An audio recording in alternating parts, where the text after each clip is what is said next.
All right, so today we are going to start talking about probability, and we are going to be able to determine the probability of an event or events that happen. So probability is the study of what is the likelihood of an event happening. To calculate that probability, what you do is you take the number of events that you want to happen, what you would consider success, and you divide that by the total number of events that can happen. So the events that you do want and the events that you don't want. Okay, that number can fall anywhere from 0 to 1, where 0 is it's not going to happen at all. There is no way it can happen. 1 is 100% it is going to happen. There is no other thing that can happen. Halfway, or 0.5, is it could happen or it could not happen, like throwing a heads or tails on a coin. The lower you get, the less likelihood it is to happen. The higher you get, the closer you get to 1, the more likely it is to happen. Okay, so what we're looking for is what we want to happen over what can happen. The number of events that make us happy over the number of events that can happen. So here's how the problems work for basic probability, just a single event. We want to see what the probability is. I have marbles in a bag, so I have some cubes here that they're not marbles, but they'll give us an idea of what's going on. So I have 4 blue cubes, and I have 6 green cubes, and I have 3 yellow cubes. And the question then is, what is the probability that a marble is drawn from a bag that has 4 blue marbles, 6 green marbles, and 3 yellow marbles? What is the probability that I'm going to draw a green marble? So I want green. Okay, I want green. There are 1, 2, 3, 4, 5, 6 green marbles. So it's what I want, the number of events that I want. I want green, right, over I could choose blue, I could choose green, or I could choose yellow. So it's the number of green marbles, which was 6, over the number of blue and green and yellow. Well, blue and green is 10 plus 3 yellow is 13. So the fractional probability, the number written as a fraction, is 6 over 13. You want to always reduce if you can, but you can't reduce 6 over 13. If I wanted to convert that to a decimal probability, it would be 6 divided by 13. So it's 0.461 or 0.462. So I'm going to also write 0.462. And then if we convert that to a percent probability, then that would be 46.2%. Remember, you move the decimal 2 places to the right, or you multiply by 100 to get 100%. So this probability falls just less than half. Now, that makes sense because there are 6, and 6 is just less than half of 13. 6 is half of 12, so it's just less than half of 13. So the likelihood, I am most likely, of all of the things that I'm going to choose out of this bag of marbles or this stack of cubes, I am most likely going to choose green because I have the most green. What's the probability that I'm going to choose yellow? So at this point, I want yellow. So I have 1, 2, 3 yellow out of the same 13 options that could happen. 3 out of 13 is the fractional probability. If I want to convert that to a decimal probability, it would be 0.231. We usually round to the nearest tens, hundreds, thousandths. So it would be 0.231 or 23.1%. So we're going to usually stick with fractional probability and percent probability because those make the most sense to you. So this is just less than a quarter. This is a little bit further down here, right? And that makes sense because 3 out of 13 is less than half and not quite a quarter. 4 and a little bit would be a quarter. And then a blue or green. Now with blue or green, I don't care which one I get, right? It's whatever I want that makes me happy. Blue or green makes me happy. So any one of these make me happy. These don't make me happy. So it's what I want to happen. Well, there are 6, 7, 8, 9, 10 that make me happy, right? And it's what I want. How many events meet what I want? So there are 10 that make me happy out of the 13 total that I have in the group. 10 out of 13 fractional probability converts to 0.769. So that's approximately 0.769 or 76.9%. So it's pretty likely that of all the things that I'm going to choose, if I am happy with blue or green, I'm probably going to be pretty happy because that falls a little more than 3/4, right? 75%. So this gives you an idea. It's what you want over what can happen. Now, rolling a dice and getting a 3, an odd number, or a dice, we're going to, the standard dice has 6 sides numbered 1 through 6. That's going to be whenever I say a dice, that's what I'm talking about. It is a 6-sided dice that has 6 sides 1 through 6. Okay, so what is the probability of rolling a dice and getting a 3? Well, when you roll a dice, the probability of getting a 3, there's a 1, 2, 3, 4, 5, and 6 on the dice. 1, 2, 3, 4, 5, and 6. These are all the possibilities of things that can happen. There is, remember, it's what I want over what can happen. What I want to happen is I want to roll a 3. There is 1 3 in the bunch. So there is 1 3 out of 1, 2, 3, 4, 5, 6 possibilities. So it is a 1 out of 6 chance or probability that I am going to roll a 3. It is also a 1 out of 6 chance that I'm going to roll any of the dice. So 1 out of 6, if we convert this to probability, would be 16.7%.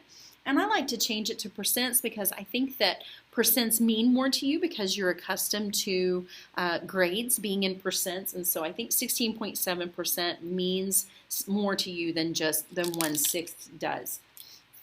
Okay, an odd number. What's the probability that I'm going to roll an odd number? Odd can't be divided by 2. So 1, 3, and 5. Those are odd numbers. So there are 3 odd numbers out of 6 numbers in all. That reduces to 1/2, or we know that to be 50%. So I am as likely to roll an even as I am to roll an odd. Okay, a number less than 5. Well, we got to pick what we want, right? A number less than 5. So a 1 is less than 5, 2, 3, and 4. 5 is not less than 5, and I didn't say equal to 5, so I have to choose only the numbers that are less than 5. I have 4 numbers that are less than 5 out of the 6 numbers, and that reduces to 2/3. 2/3 converted into a percentage is 66.7%. Okay, so I have a pretty good likelihood that I'm going to roll a number that is less than 5. So that's a single dice, 1 dice. Well, what happens if we're playing a game that rolls 2 dice? So these are all the possibilities of all the things that can happen. Notice that there are 6 where 1 comes first and 6 where 1 comes second, and then it has the same thing for each one. So we've got a black dice and a white dice. So I can roll a black 1 and a white 2, or a black 2 and a white 1. So this covers all the possibilities. So there are 36 different possibilities. This is a 6x6 table. So there are 36 total outcomes that can happen if you include the fact that there are 2 different colored dice. So you roll them simultaneously, which means at the same time. What is the probability that you'll roll a 10? So what you want to do is you want to look at the table and you want to find all the possibilities, all the 10s. So we work our way up and we've got a 6 and a 4, a 5 and a 5, and a 4 and a 6.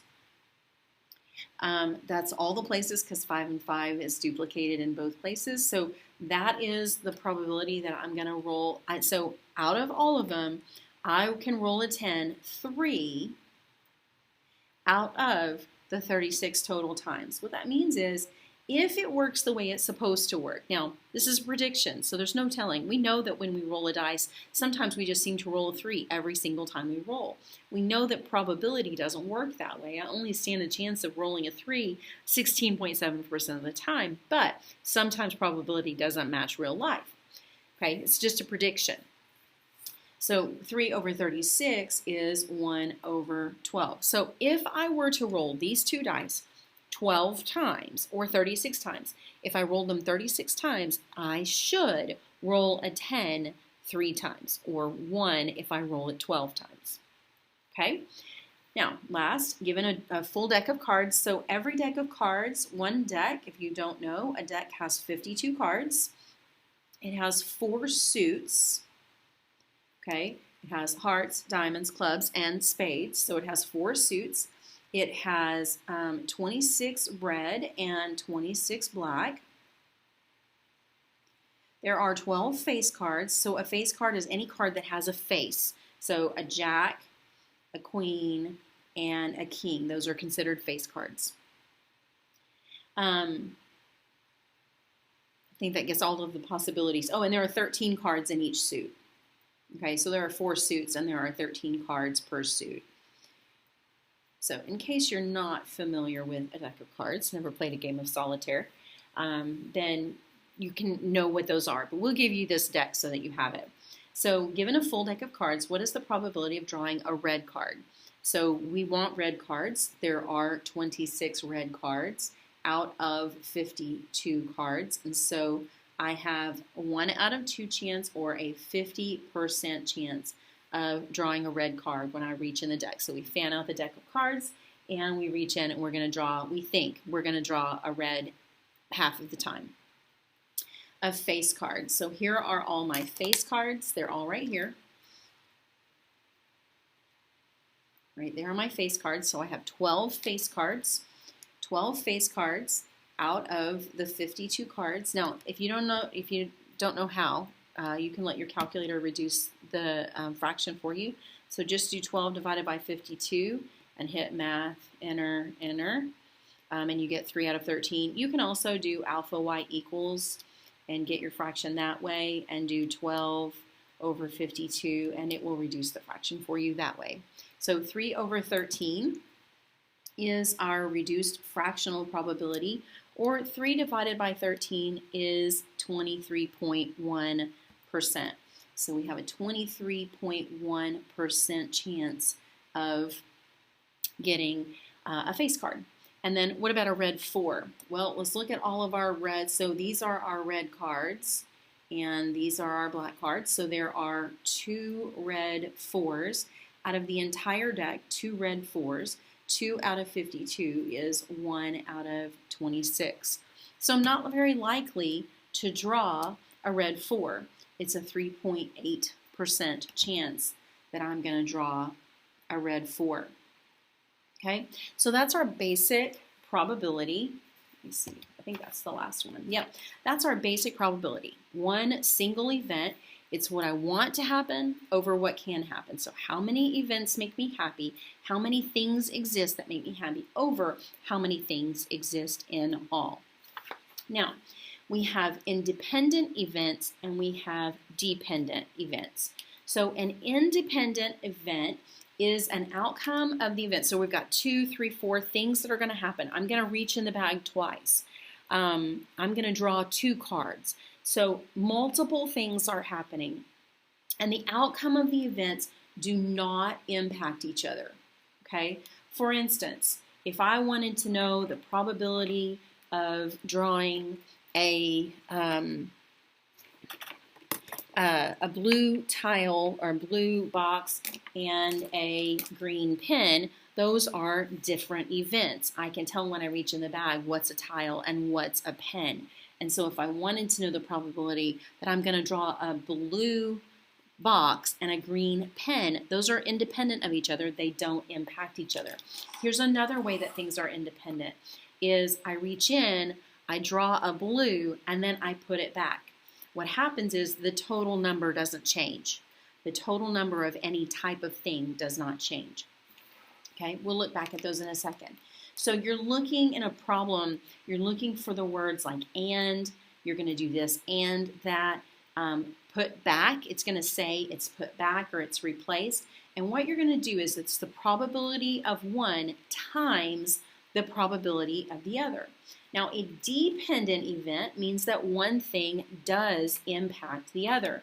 If I have these tiles here and I say, well, what's the probability that I'm going to choose a blue and then a yellow?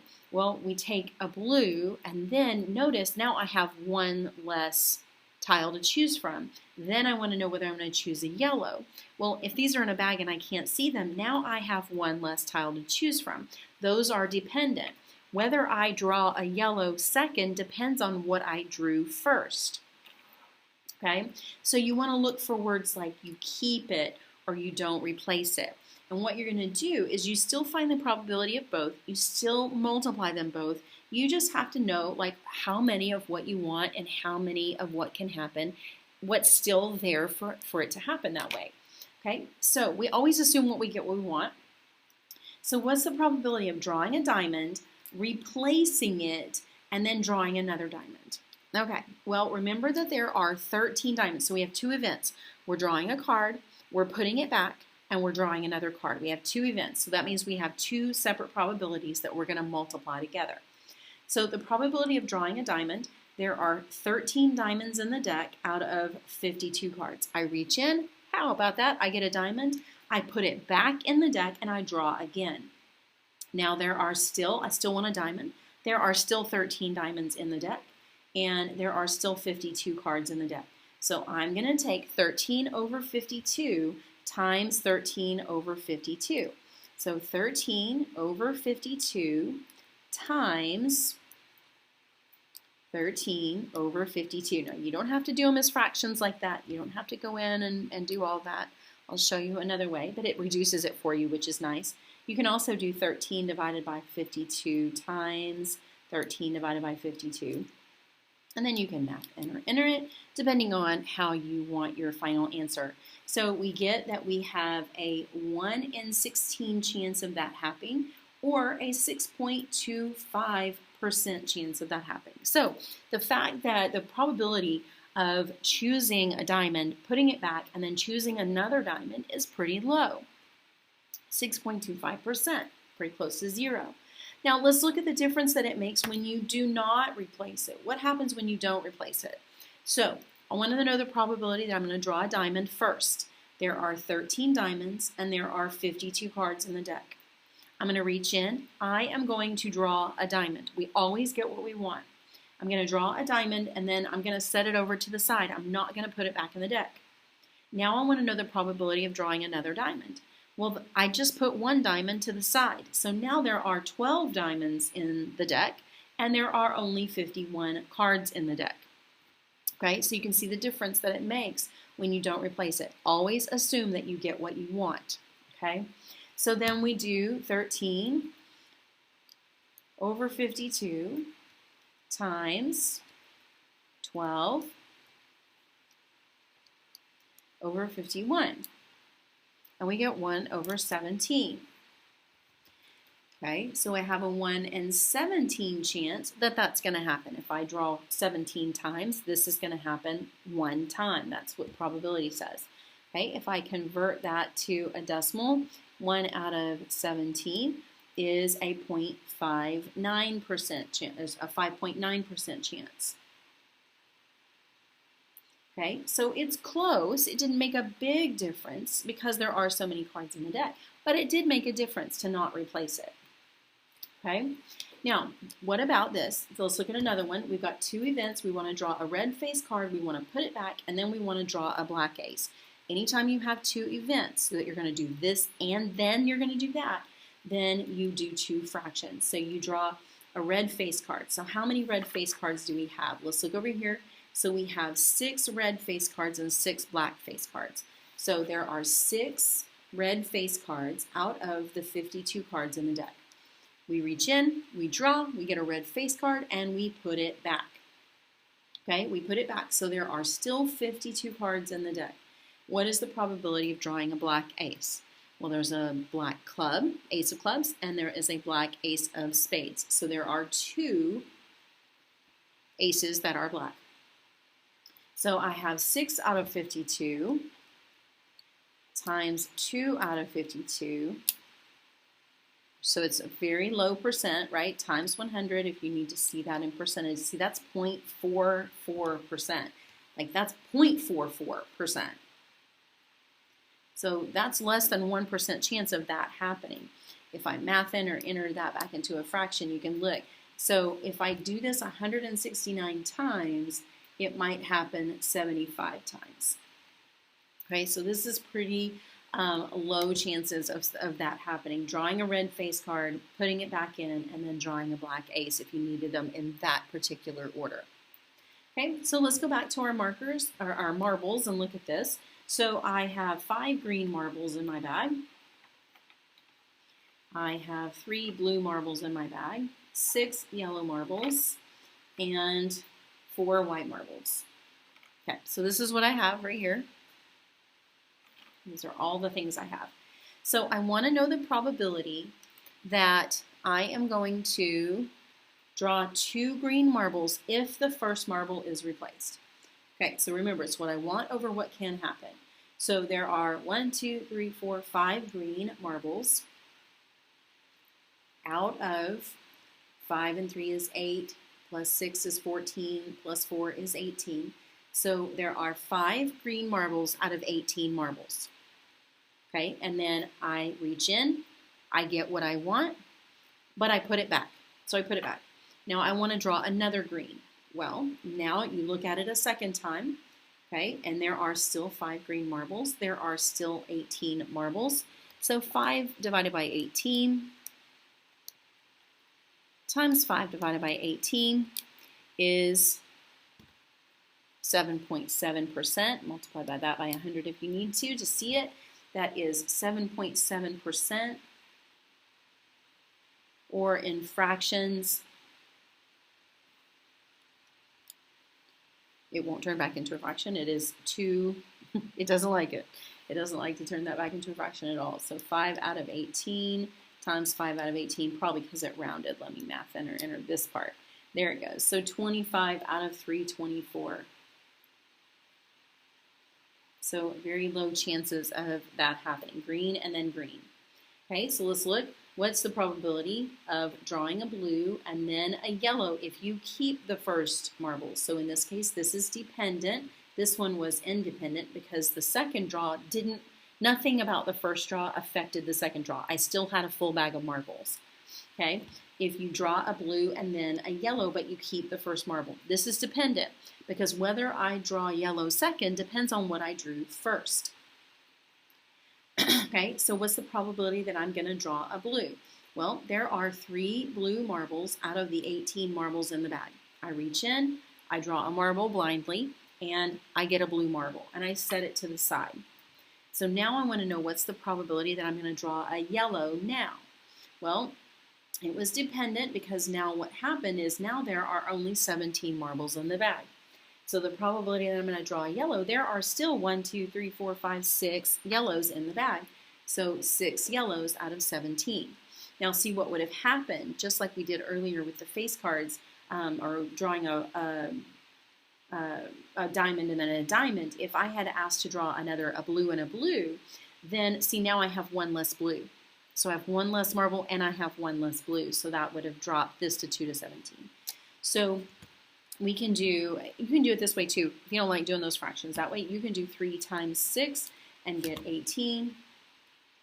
And you can do 18 times 17 and get 306.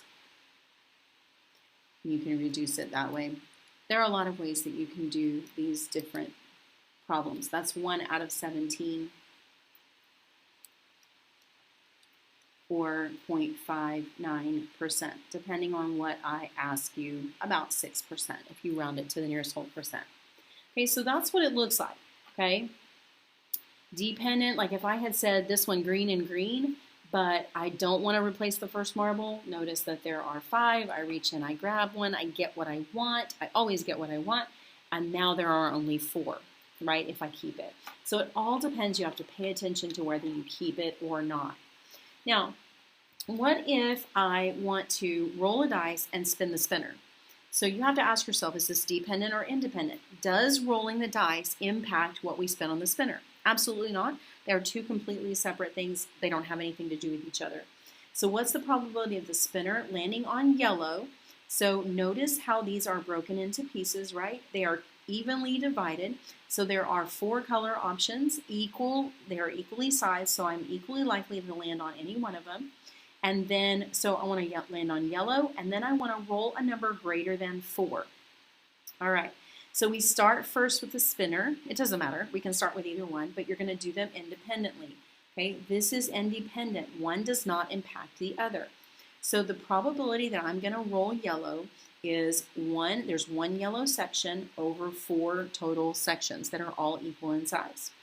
Now, the dice, remember there's 1, 2, 3, 4, 5, and 6 on the dots on all the sides of the die, and I want to roll a number that's greater than 4. So 5 and 6, 4, and then you have 2 probabilities. You have this probability and that probability, so we're going to multiply them together. So 2 out of 6. Okay, so 1 times 2 is 2, 4 times 6 is 24, and that reduces to 1 over 12 as a fractional probability.